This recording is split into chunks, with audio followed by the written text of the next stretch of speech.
Bienvenue sur Science Num, le podcast de Télécom Sud Paris qui donne la parole aux chercheurs dans le domaine du numérique. Aujourd'hui, on poursuit notre série sur la santé avec Diana Petrovska. Elle va nous parler d'une approche originale dans la détection précoce de la maladie de Parkinson. Diana, vous êtes ingénieure physicienne, vous avez fait vos études en Suisse, puis un doctorat sur les polymères. Mais ce qui vous intéresse, ce sont les données biométriques qui peuvent identifier les êtres humains. C'est ce qui vous a amené à travailler avec une approche singulière sur la voix, le visage, les yeux, l'iris en particulier, et aussi les empreintes digitales. Bonjour Diana. Bonjour Annick. Diana, en quoi c'est intéressant de travailler sur ces données biométriques ? On commence déjà à être habitué que nos téléphones arrivent à nous reconnaître avec notre visage. Parfois, on pourrait même se connecter à notre banque avec notre voix. Il y a des applications beaucoup plus sécuritaires et étatiques comme les données biométriques qui sont rentrées dans notre passeport. Et en fait, la caractéristique de ces données-là, c'est qu'ils sont très personnels et puis on arrive à distinguer les personnes grâce à ces données-là. Ces données-là révèlent beaucoup d'informations sur notre santé aussi. C'est sur ce côté-là que ces dernières années, je me suis intéressée puisque le pré-traitement des données, qu'il s'agit des applications biométriques ou de ces données-là pour la santé, c'est plus ou moins similaire. Et c'est cette approche que vous utilisez pour travailler sur une maladie particulière. Alors, notre intérêt s'est porté sur la maladie de Parkinson, qui est une maladie neurodégénérative. Alors pourquoi avoir choisi cette maladie ? Parce que dans nos populations vieillissantes, elles sont de plus en plus présentes et justement, il serait intéressant de pouvoir les détecter le plus tôt possible.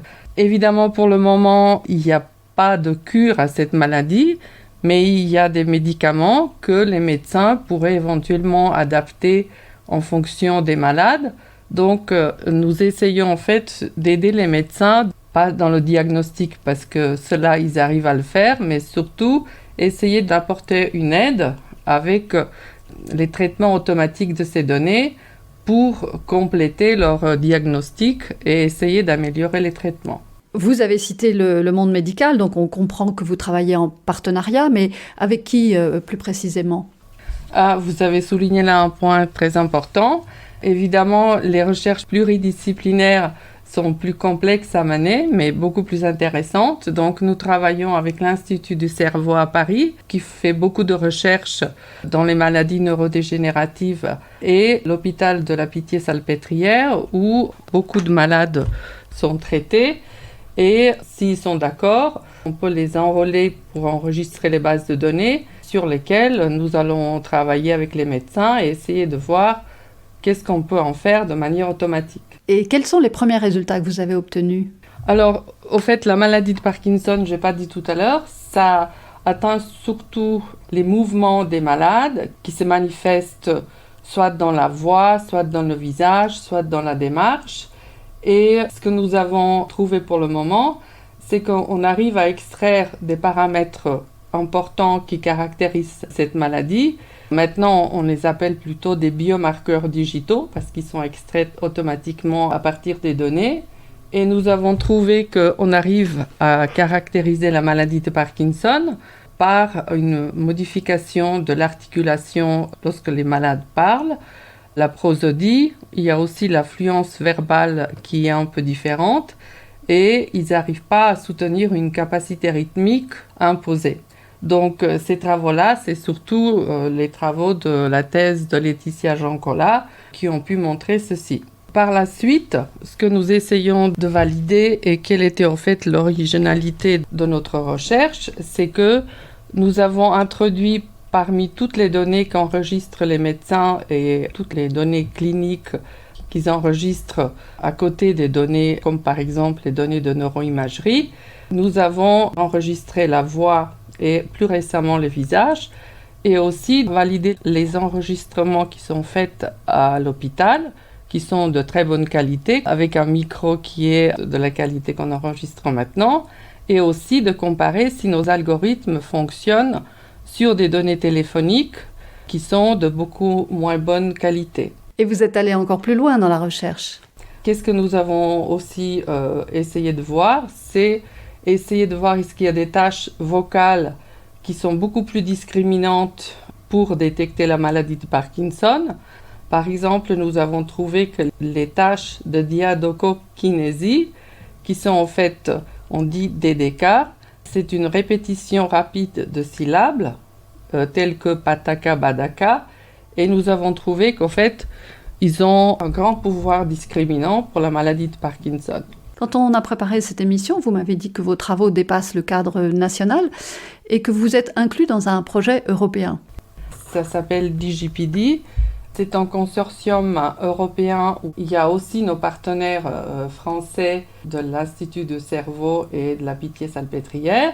Mais en plus, nous avons des chercheurs et des médecins de l'Allemagne et de la Belgique. Nous essayons de valider les biomarqueurs digitaux de façon à trouver un meilleur traitement qui est personnalisable pour les malades de Parkinson. Et ce que nous essayons de trouver en plus, c'est, étant donné que nous avons des bases de données qui évoluent au cours du temps, essayer de trouver si on arrive à détecter des évolutions qui sont différentes, voir si on trouve ça automatiquement. Et ceci permettra éventuellement aux médecins de suivre l'évolution de la maladie et leur donner des médicaments qui peuvent les aider de manière beaucoup plus spécifique. Alors nous avons aussi introduit les enregistrements vidéo de visage et ceci nous permettra de compléter nos marqueurs digitaux de la voix avec le visage. J'ai aussi oublié de dire que nous avons aussi des enregistrements IRM. Ceci nous permet aussi de valider nos marqueurs digitaux.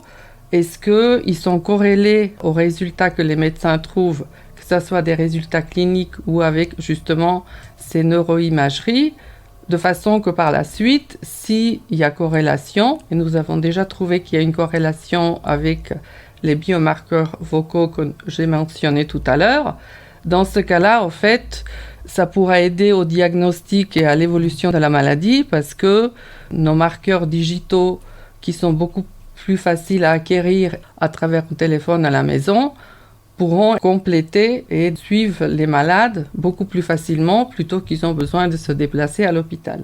Diana, qu'est-ce qui vous intéresse le plus dans vos travaux ?